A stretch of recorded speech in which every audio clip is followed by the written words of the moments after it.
Antes de começarmos, já deixa o like, se inscreve no canal e comenta. Isso ajuda muito o canal a crescer. Desde 2023, o Palmeiras vive um desgaste que muita gente insiste em colocar exclusivamente na conta de Abel Ferreira. A cada derrota, a cada jogo ruim, a cada tropeço, o nome do treinador vira alvo principal. Mas quando a gente analisa os fatos com calma e principalmente observa os valores envolvidos, as decisões tomadas e o planejamento feito, fica muito claro que a culpa não é de Abel Ferreira. O problema está acima dele. O problema está nas decisões da diretoria, especialmente de Anderson Barros, diretor de futebol, e da presidente Leila Pereira. Abel Ferreira continua sendo o mesmo técnico que chegou ao Palmeiras, mudou o patamar do clube e empilhou títulos. É o mesmo treinador multicampeão, vencedor, identificado com o projeto e com a história recente do clube. Ele não desaprendeu o futebol de uma hora para a outra. Técnico não vira ruim do dia para a noite.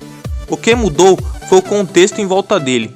O que mudou foi o planejamento do elenco, a leitura de mercado e a forma como o Palmeiras passou a se posicionar na janela de transferências.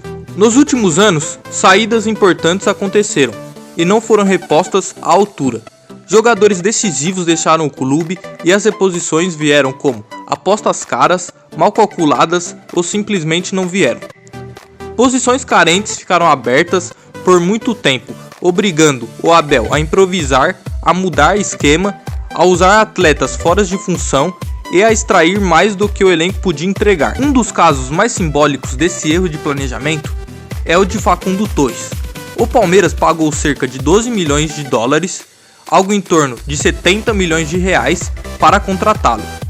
Foi apresentado como um jogador pronto de impacto imediato, com potencial de revenda e capacidade de resolver jogos. Nada disso aconteceu. Facundo não se firmou, não entregou o futebol esperado, não virou protagonista e acabou sendo vendido por aproximadamente 9 a 10 milhões de dólares, algo em torno de 50 milhões de reais. O resultado é claro, prejuízo financeiro e nenhum retorno esportivo relevante. Mas vamos dar outro exemplo aqui. O caso de Ramon Sosa, contratado por valores estimados entre 12 a 13 milhões de euros, algo próximo de 65 a 70 milhões de reais. Chegou com status de solução ofensiva, promessa de velocidade, drible e desequilíbrio. Na prática, foi irregular, oscilou demais, não decidiu jogos grandes e não justificou o investimento, algo feito pela diretoria. Mais uma contratação cara que não resolveu o problema do time. Já Felipe Anderson representa outro tipo de erro. Não houve custo de transferências, mas isso não significa que foi barato. O jogador chegou com um salário elevado, estimado entre 1,5 a 2 milhões de reais por mês, além de luvas e bônus. Foi anunciado como reforço de peso, experiência internacional e liderança dentro de campo, porém não assumiu protagonismo, não decidiu partidas importantes e ficou muito abaixo do que se esperava de alguém contratado para mudar o patamar do time. O custo mensal alto, somado ao baixo impacto esportivo, pesa diretamente no planejamento. O caso do Paulinho resume perfeitamente o problema dessa gestão. O Palmeiras pagou cerca de 18 milhões de euros, algo em torno de 110 a 120 milhões de reais, para contratar um jogador que já chegou machucado, sem condição de jogo imediato. Não se discute que o Paulinho tem qualidade e que ele fez um gol importante, inclusive contra o Botafogo nas oitavas do Super Mundial. Isso é fato, mas isso é pouco para um investimento desse tamanho. Um momento decisivo não apaga o erro de planejamento. O clube pagou o valor de estrela por um atleta que passou muito tempo disponível ainda, e não conseguiu dar retorno proporcional dentro de campo. No caso do Mikael, o Palmeiras investiu cerca de 6 milhões de dólares, algo próximo de 30 a 35 milhões de reais. A aposta era reforçar o sistema defensivo e resolver uma posição que já vinha sendo problema.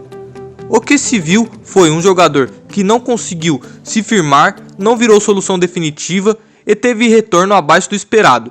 Não foi um caso de lesão para a chegada, mas de custo alto para um resultado pequeno. Ele levou a ser emprestado para o Inter Miami. Quando se somam Facundo Torres, Ramon Sosa, Felipe Anderson, Paulinho e Mikael, o Palmeiras compromete mais de 350 milhões de reais em contratações, que não entregaram o retorno esperado. Seja por baixo rendimento, irregularidade, apostas mal feitas ou decisões claramente arriscadas. O prejuízo esportivo e financeiro é enorme e alguém precisa ser responsabilizado por isso. O Ferreira virou o alvo mais fácil. Ele precisou improvisar, lidar com o elenco curto, administrar pressão interna e externa e ainda servir de escudos para erros administrativos. A revolta da torcida cresceu, o distanciamento entre arquibancada e diretoria ficou evidente. E o clima piorou ainda mais quando Leila Pereira entrou com medida protetiva contra a Mancha Verde, aprofundando uma crise institucional que já existia. Tudo isso recaiu sobre o time e principalmente sobre o treinador, não isento o Abel de responsabilidades em derrotas específicas.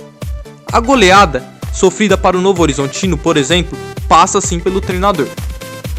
Ele tem culpa naquela partida, mas é preciso entender o contexto. Aquela derrota é consequência direta de um planejamento ruim, de decisões erradas no comando de cima e de um elenco mal montado.